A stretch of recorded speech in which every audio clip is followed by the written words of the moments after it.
Hello friends, welcome to my YouTube channel school of knowledge. आज मैं आपके लिए भूगोल विषय की पाठ्य योजना लेकर आई हूं, जिसका प्रकरण है स्थल मंडल।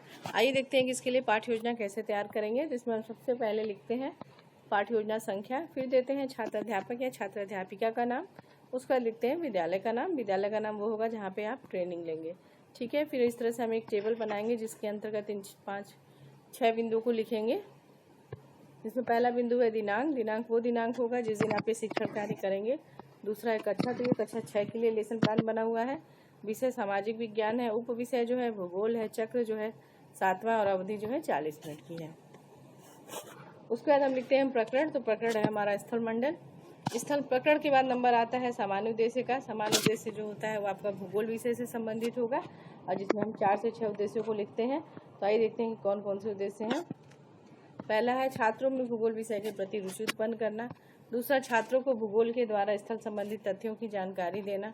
तीसरा, छात्रों को भौगोलिक परिस्थितियों के अनुसार जीवन जीने का ज्ञान प्रदान करना। चौथा, छात्रों का सामाजिक एवं मानसिक विकास करना। पांचवा, छात्रों को प्राकृतिक सौंदर्य का ज्ञान प्रदान करना। और छठा है छात्रों को सामाजिक विज्ञान की उपयोगिता को बताना। तो इस तरह से हम 4 से 6 पॉइंट देते हैं सामान्य उद्देश्य का।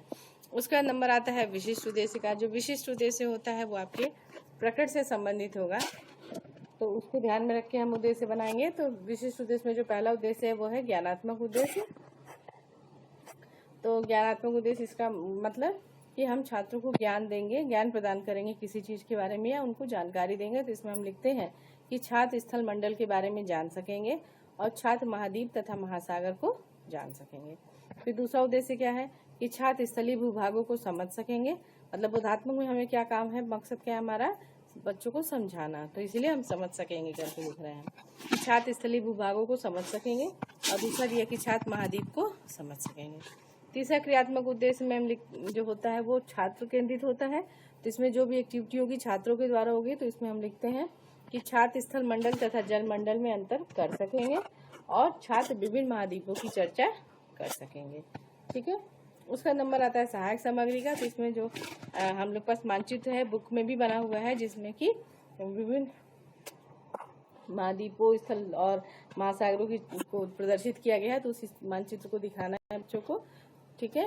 और संकेतक, लपेट, श्यामपट आदि जो है इसके सहायक सामग्री होंगे। पूर्व ज्ञान में हम लिखते हैं कि छात्र स्थल मंडल की सामान्य जानकारी रखते हैं, या आप इस तरह से लिख सकते हैं कि छात्र अपने आसपास पाए जाने वाले महासागरों, नदियों, तालाबों, समुद्रों आदि के बारे में जानकारी रखते हैं, ठीक है। उसका नंबर आता है प्रस्तावना प्रश्न का। तो प्रस्तावना प्रश्न बहुत ही इंपॉर्टेंट पार्ट है आपकी पाठ्य योजना का। तो इसको देखते हैं इसके लिए कैसे प्रश्न तैयार करते हैं, क्योंकि आपको पता है कि प्रस्तावना के थ्रू ये प्रकरण निकलवाया जाता है। तो आइए देखते हैं कैसे बनेगा। तो इसलिए इसमें इस तरह से टेबल बनाते हैं जिसमें 3 कॉलम होते हैं। तो पहला कॉलम है क्रम संख्या, दूसरा है छात्र अध्यापक तथा छात्र अध्यापिका कथन, और छात्र कथन, ठीक है। तो शिक्षिका प्रश्न करती है, बच्चों हम सब किस ग्रह पर रहते हैं। बच्चे क्या आंसर करेंगे कि हम लोग पृथ्वी पर रहते हैं। फिर हम क्या करेंगे, उनका जो बच्चों ने जो आंसर किया पृथ्वी, उसको लेकर नेक्स्ट क्वेश्चन बनाएंगे। अच्छा, तो पृथ्वी के समस्त भूमंडल को कितने परिमंडलों में बांटा गया है। तो बच्चे क्या आंसर करेंगे कि 4 परिमंडल में बांटा गया है, क्योंकि इसके पहले वो पढ़ चुके हैं, तो इसलिए वो तुरंत आंसर कर देंगे कि 4 परिमंडल में बांटा गया है। फिर पूछा आपने कि चारों परिमंडल कौन कौन से हैं, उनके नाम बताइए।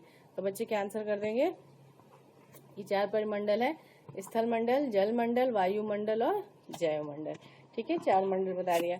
उसके बाद हम लोग पूछ लेंगे मंडल है, चूंकि मंडल तो हमने ले लिया, फिर से मंडल ही ले लिया। हम पूछेंगे हम लोग किस परिमंडल पर रहते हैं।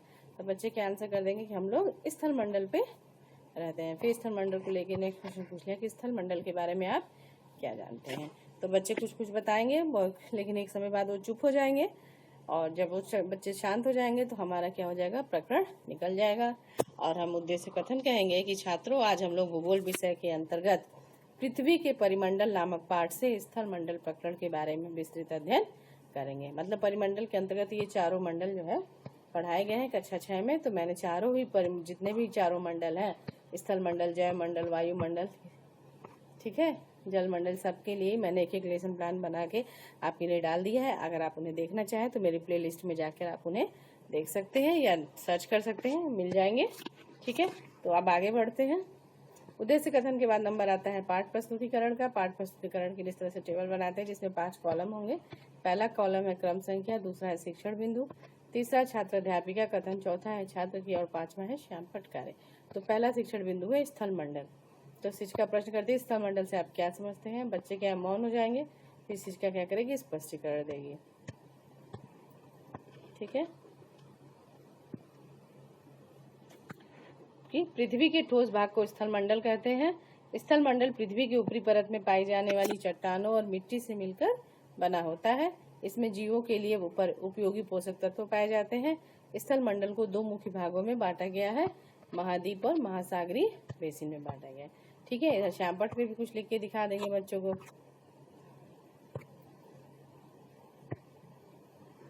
श्यामपट्ट पे बच्चों को लिख के दिखा देंगे कि पृथ्वी के जिस ठोस भाग पर हम रहते हैं उसे क्या कहते हैं, स्थल मंडल कहते हैं। मतलब ये ठोस भाग है जिसके ऊपर कोई भी चीज रहे, चाहे हम रहे चाहे कोई भी वस्तु रहे, तो वो सारी चीजें क्या कहलाती है, स्थल मंडल कहलाती हैं। उसका रिलेटेड बोधात्मक प्रश्न पूछ लिया कि पृथ्वी के ठोस भाग को क्या कहते हैं, तो बच्चे के आंसर करेंगे उसे स्थल मंडल कहते हैं। फिर दूसरा प्रश्न पूछ लिया कि स्थल मंडल किससे मिलकर बने होते हैं, तो बच्चे आंसर कर देंगे कि चट्टानों और मिट्टी से मिलकर बने होते हैं। ठीक है, उसका दूसरा शिक्षण बिंदु लेंगे। दूसरा शिक्षण बिंदु है महाद्वीप। फिर इससे रिलेटेड विकासात्मक प्रश्न पूछेंगे कि अच्छा ये बताइए स्थल मंडल को कितने भागों में बांटा गया है, ऊपर पढ़ाया गया है। तो बच्चे आंसर कर देंगे कि दो भाग में, महाद्वीप तथा महासागरीय बेसिन में पाया गया। तो फिर इसका नेक्स्ट क्वेश्चन पूछ देगी कि अच्छा तो महाद्वीप क्या होते हैं बताइए। तो बच्चे क्या है, मौन हो जाएंगे, समस्यात्मक हो गया। फिर शिक्षिका क्या करेगी, स्पष्टीकरण देगी कि बड़े स्थलीय भूभागों को महाद्वीप कहते हैं। इसके अंतर्गत पर्वत, पठार तथा मैदान आदि आते हैं। विश्व की सबसे ऊंची पर्वत श्रेणी हिमालय पर्वत, एटलस पर्वत, तिब्बत का पठार, दक्कन का पठार, गंगा, ब्रह्मपुत्र, कांगो नदी तथा पनामा नहर आदि महाद्वीप के हिस्से हैं। कह रहा है कि महाद्वीपों के अतिरिक्त स्थल मंडल में अनेक द्वीप भी होते हैं। ठीक है, महाद्वीप के साथ साथ क्या है, इसमें द्वीप भी होते हैं। जो क्या होते हैं, द्वीप अपेक्षाकृत छोटा भूखंड होता है जो कि चारों तरफ जल से घिरा होता है।